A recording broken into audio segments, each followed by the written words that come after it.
దేవునికి స్తోత్రములు. ఈ వర్తమానం నుంచి నా ప్రియ సహోదరి సహోదరు ప్రభువైన యేసుక్రీస్తు వారి పరిశుద్ధమైన నామములో శుభములు. ఈ సాయంకాల ఆశీర్వాద ప్రార్థనకు మిమ్మల్ని ప్రేమతో ఆహ్వానిస్తున్నాను. ఈరోజు వాక్య అంశం అగ్నిగుండములో ఎందుకు కాలిపోలేదు. వాక్య భాగము దానియేలు గ్రంథము 3వ అధ్యాయము 27 దేవుని వాక్యాన్ని చదువుదాం. అధిపతులను, సేనాధిపతులను, సంస్థానాధిపతులను, రాజు యొక్క ప్రధాన మంత్రులను కూడి వచ్చి ఆ మనుషులను పరీక్షించి వారి శరీరములకు అగ్ని ఏ హాని చేయకునుటయు, వారి తల వెంట్రుకలలో ఒకటైనను కాలిపోకునుటయు, వారి వస్త్రములు చెడిపోకునుటయు, అగ్ని వాసైనను వారి దేహములకు తగలకునుటయు చూచిరి. ఆమె ప్రియ సహోదరి సహోదరులు, దేవుడు తన భక్తుల ఎడల అద్భుతాలు, ఆశ్చర్య కార్యాలు చేయగలడు. మన పితరుల జీవితంలో మనం చూసినట్లయితే దేవుడు గొప్ప అద్భుతాలు, ఆశ్చర్యకార్యాలు జరిగించాడు. జీవ గ్రంథంలో అనేక అద్భుతాలు, ఆశ్చర్యకార్యాలు జరగబడి లిఖించబడి ఉన్నాయి. వాటిలో ఈరోజు మనం ఒక అద్భుత కార్యం గురించి ఆలోచన చేద్దాం. ఇక్కడ సందర్భం ఏంటంటే, రాజు ఆజ్ఞను బట్టి 3 భక్తులను అగ్నిగుండంలో పడవేస్తారు. వారు ఎవరనగా షడ్రకు, మేషకు, అబేద్నెగో అని వారు. అయితే వారు అగ్నిగుండంలో పడవేయబడినప్పటికీ వారి దేహాలకు గాయాలు కాలేదు, వారి బట్టలు కాలిపోలేదు, వారి తల వెంట్రుకలు కాలిపోలేదు, వారి శరీరానికి అగ్ని వాసన తగలలేదు. అధికారులు, అధిపతులు, సైనాధిపతులు అందరూ వచ్చి పరీక్షించి వారికి ఏ హాని కలగకుండా చూచి వారు ఆశ్చర్యపోయారు. మరి ఎందుకు వారికి అగ్నిగుండములో మరి ఏ హాని కలగలేదు, వారు ఎందుకు కాలిపోలేదు అని అంటే, దేవుని సన్నిధి, దైవ సన్నిధి 4వ వ్యక్తిగా వారి మధ్యలో సంచరించి అగ్నిగుండములో తన భక్తులను దేవుడు కాపాడడం జరిగింది. ప్రియ సహోదరి సహోదరులారా, ఈ అగ్నిగుండము శ్రమలకు సాదృశ్యంగా ఉంది. మన జీవితంలో శ్రమ అనేక రూపాలుగా రావచ్చు. మరి ఆర్థికంగా శ్రమ కలిగి ఉండొచ్చు, ఆరోగ్యపరంగా, మరి కుటుంబ పరంగా, శత్రువుల ప్రకారంగా, మనుషులు, స్నేహితులు, బంధువుల పరంగా మనకి అనేక ఆటంకాలు కలగవచ్చు. మన భవిష్యత్తు గురించి భయము, మన పిల్లల గురించి భయము, మన కుటుంబ ఆర్థిక పరిస్థితులు, మరి ఇలా కొన్ని సమస్యలు అగ్నిగుండంలా మనకి ఉండొచ్చు. ఆ సమస్యల్లో మనం ఉండొచ్చు, లేదా ఆ సమస్యను మన ముందే ఉండొచ్చు. అయితే ఆ అగ్నిగుండం లాంటి సమస్యలో మనం ఉన్నా, ఆ అగ్నిగుండమే మన ముందు ఉన్నా, మనము ఈరోజు ఈ వాక్యం ద్వారా ఒక సత్యాన్ని గ్రహించాలి. దేవుడు తన సన్నిధిని మనకు పంపించి ఆయన మనలను కాపాడుతాడు. నిన్ను, నీ కుటుంబాన్ని, నన్ను, నా కుటుంబాన్ని, మనందరి కుటుంబాలను, అగ్నిగుండములో ఉన్న మనలను దేవుడు రక్షించి కాపాడి ఏ హాని కలగకుండా ఒక సాక్షిగా నిలబెడతాడు. ఆమేన్, హల్లెలూయా. ప్రియ సహోదరి సహోదరులారా, మరి దేవుని సన్నిధి వారితో ఉండడానికి గల కారణాలు ఏంటి మనం ఆలోచిద్దాం. ఈ 3 భక్తులు ఎలాంటి జీవితాన్ని కలిగి ఉన్నారు? మొదటిది, ప్రార్థనా జీవితం కలిగి ఉన్నారు. 1 పేతురు 4వ అధ్యాయం 7 ప్రకారము మెలుకు కలిగి ఉండి ప్రార్థించండి అని రాయబడింది. అలాగే ఈ 3 భక్తులు ఎల్లప్పుడూ మెలుకు ఉండి ప్రార్థించేవారు. యూదా రాసిన పత్రిక 1వ అధ్యాయం 20 ప్రకారము పరిశుద్ధాత్మలో ప్రార్థన చేయండి అని వాక్యం రాయబడింది. అలాగే ఈ 3 భక్తులు పరిశుద్ధాత్మలో ప్రార్థన చేసేవారు. అలాగే యాకోబు రాసిన పత్రిక 5వ అధ్యాయం 15 ప్రకారం ఆసక్తితో ప్రార్థన చేయండి అని రాయబడింది. ఈయన 3 ఆసక్తితో ప్రార్థన చేసే భక్తులుగా ఉన్నారు. 1 తిమోతి రాసిన పత్రిక 2వ అధ్యాయం 2వ రాజుల కొరకు, అధికారుల కొరకు ప్రార్థన చేయమని రాయబడింది. వీళ్ళు 3 భక్తులు రాజుల కొరకు, అధికారుల కొరకు ప్రార్థన చేసే భక్తులుగా ఉన్నారు. ఒకరోజు ఏమైందంటే, రాజుకు కల వస్తుంది. ఆ కళ భావాన్ని చెప్పమని ఆ దేశంలో ఉన్న మరి చదువుకున్న వారిని, జ్ఞానవంతులను, విద్యావేత్తలను, శకునగాండ్రు అందరిని పిలిచి కళకు భావాన్ని చెప్పండి అంటే వారు ఎవరు చెప్పలేకపోతారు. రాజు కోపం వచ్చి వారందరినీ చంపడానికి ఒక ఆజ్ఞ తీసుకొస్తాడు. అయితే దానియేలు భక్తుడు రాజు దగ్గరికి వెళ్ళి ఆ కళకు భావాన్ని నేను చెబుతాను, అయితే నాకు సమయం ఇవ్వండి అని చెప్పి రాజు దగ్గర నుంచి వెనక్కి వచ్చి దానియేలు భక్తుడు ఈ 3 భక్తులను ప్రార్థన విజ్ఞాపన కోరతాడు. షడ్రకు, మేషకు, అబేద్నెగో అనే వారిని. దానియేలు అంటాడు, నేను రాజు కలభావం చెప్పాలి, అయితే మీరు దేవుడికి ప్రార్థన చేయండి. దేవుడు ఆ కలభావాన్ని నాకు చెబితే నేను పోయి రాజుకు చెబుతాను అనగానే ఈ 3 భక్తులు ఆసక్తితో ప్రార్థన చేశారు, మెలుకు కలిగి ప్రార్థన చేశారు, పరిశుద్ధాత్మలో ప్రార్థన చేశారు. రాజు కొరకు, రాజు ఆజ్ఞ కొరకు, అధికారుల కొరకు, ఆ దేశంలో జ్ఞానులను చంపేస్తారు అన్నదాన్ని బట్టి వీరు ప్రార్థన ఎత్తుపెట్టి దేవుని సన్నిధిలో ప్రార్థన చేస్తారు. ఈ ప్రార్థనకి ప్రతిఫలంగా దేవుడు దానియేలు భక్తుని కలలో దర్శనమిచ్చి ఆ రాజుకు వచ్చిన కళను ముందుగానే దానియేలు భక్తుడికి దేవుడు చెప్పడం వల్ల దానియేలు భక్తుడు తెల్లారి వెళ్ళి రాజుకు ఆ కళ భావాన్ని చెప్పి జ్ఞానులందరినీ వారితో పాటు దానియేలు, షడ్రకు, మేషకు, అబేద్నెగో వీరు కూడా రక్షించబడేటట్టుగా దేవుని సహాయం వారికి అందింది. ప్రియ సహోదరి సహోదరులారా, ప్రార్థన జీవితము నీ అగ్నిగుండంలోంచి నిన్ను బయటపడేస్తుంది. అప్పటికి ఇంకా వీరికి శ్రమ రాలేదు, రాకముందు వారు మెలకువ కలిగి ప్రార్థన చేస్తున్నారు. మరి నీవు కూడా శ్రమ రాకముందే మెలకువ కలిగి ప్రార్థన చేయి. ఒకవేళ శ్రమ వచ్చిందా, నువ్వు భయపడకు, దిగులు పరకు, వేదన చెందకు, నువ్వు నిరుత్సాహపరచుకోకు. అవిశ్వాసపు మాటలు, మరి అపనిందపు మాటలు, ఆలోచనలు నీలోకి రానే ఉంది. మన దేవుడు అగ్నిగుండము కంటే శక్తి గలవాడు, దహించి అగ్నేయ ఉన్నాడు. ఆయన గొప్ప దేవుడు, నిన్ను ఏ హాని కలగకుండా నిన్ను రక్షించే దేవుడు మన దేవుడు. రెండవ ఆ లక్షణం లేదా గుణము, పొరుగు దేశంలో ఉన్నప్పటికీ, బానిసలుగా ఉన్నప్పటికీ వారు పవిత్రతను వీడిపోలేదు. మరి ఈ దానియేలు గ్రంథం 1వ అధ్యాయం 6 నుంచి 15 వచనాలు మనం చదివితే, మరి వారికి ఒక అవకాశం వచ్చింది. రాజభోజనము, రాజు తాగే ద్రాక్షరసము తాగే అవకాశం వచ్చింది. అయితే వీరు ఆలోచించారు, ఈ భోజనం వల్ల మేము అపవిత్రత పొందుకుంటామేమో కనుక ఈ భోజనం మాకు వద్దన్నారు.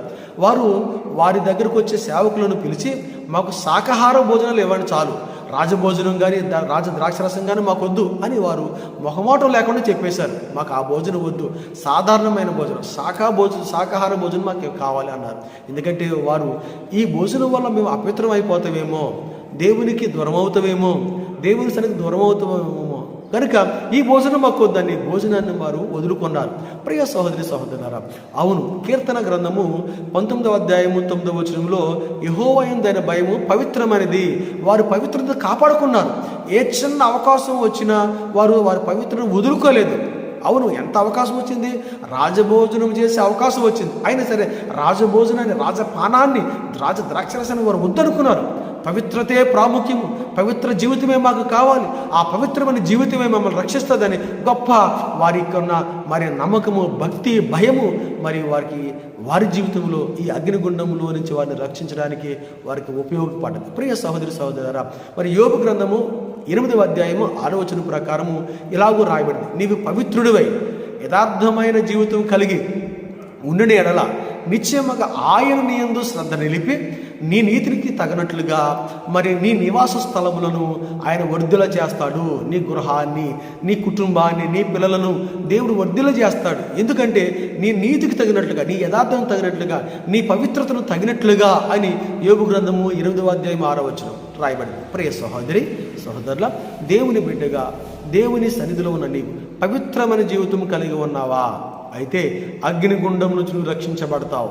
అగ్నిగుండంలో లాంటి శోధన వచ్చినా నువ్వు తప్పించబడతావు. ఆ దేవుడు తన సన్నిధిని నీకు తోడుగా ఉంచుతాడు. పవిత్ర జీవితాన్ని కలిగి ఉండు. అపవిత్రమైన జీవితాన్ని వదిలిపెట్టేస్తే ఈరోజే దేవుడు నీతో మాట్లాడుతున్నాడు. యోబు గ్రంథంలో రాయబడిన పవిత్రమైన జీవితం గల కుటుంబాలను, వారి నివాస స్థలాన్ని దేవుడు వర్ధిల్ల చేస్తాడు, వారి నీకు తగినట్లుగా. 3వ గుణం చూద్దాం. 3వ లక్షణం, వారి విశ్వాసాన్ని కలిగి ఉన్నారు. దానియేలు గ్రంథము 3వ అధ్యాయం 17-18 వచనాలు మనం చదివితే వారు ఒక స్టేట్మెంట్ ఇచ్చారు. రాజా, నీవు మమ్మల్ని ఈ అగ్నిగుండంలో పడవేసినప్పటికీ మా దేవుడు మమ్మల్ని రక్షించడానికి సమర్థుడు.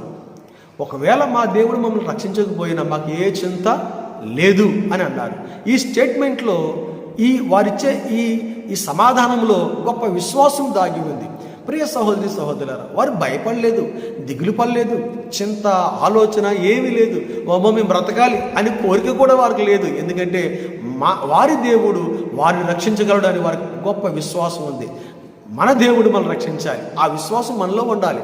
మన దేవుడు మనం రక్షిస్తాడు, కాపాడుతాడనే విశ్వాసం మనలో ఉన్నప్పుడు ఆ విశ్వాసం ద్వారా, మనకున్న గొప్ప విశ్వాసం ద్వారా దేవుడు మన జీవితంలో ఆశ్చర్యకార్యములు చేస్తాడు. మనకు తెలుసు, హెబ్రీ రాసిన పత్రిక 11వ అధ్యాయం 1వ వచనం, విశ్వాసము ఆశ్చర్యకార్యములను జరిగిస్తుంది. మరి యెషయా గ్రంథము 28వ అధ్యాయం 6వ వచనంలో ఇలా రాయబడింది, విశ్వసించువాడు కలవరపడడు. ప్రియ సహోదరి సహోదరులారా, విశ్వాసం అనే జీవితాన్ని కలిగి ఉంటే మనము కలవరమునకు గురి కావు.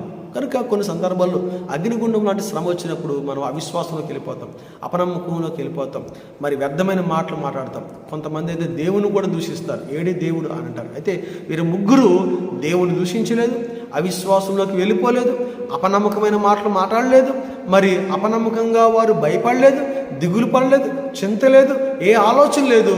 వారు ధైర్యంగా ఉన్నారు. గల కారణం దేవుడు వారిని రక్షించడానికి సమర్థుడు అని విశ్వాసం కలిగి ఉన్నారు. ప్రియ సహోదరి, మరి నీలో విశ్వాసం ఉందా?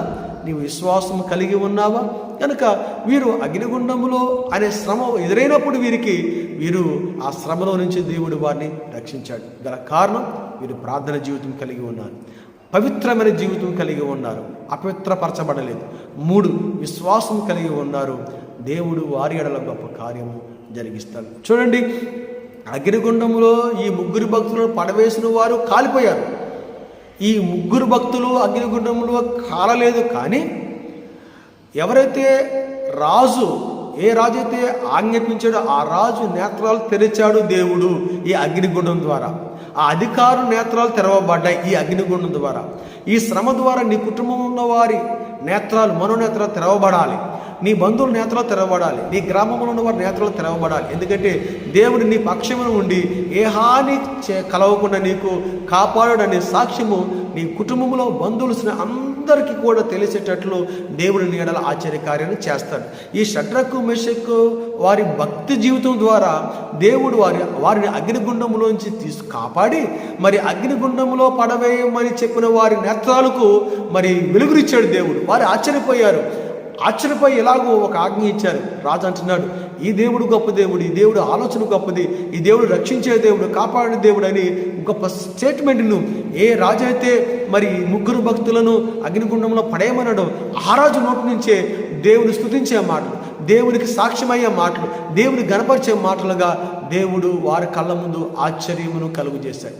ప్రియ సహోదరి, మన దేవుడు మన ముందు అనేక మందిని ఆశ్చర్యకార్యములు ముంచివేయగలడు. ఎందుకంటే నీ జీవితంలో జరిగిన అద్భుతం ద్వారా అనేక మందికి ఆశ్చర్యకార్యాలు మరి కనిపిస్తాయి, అనేక మంది నేత్రాలు తెరవబడతాయి.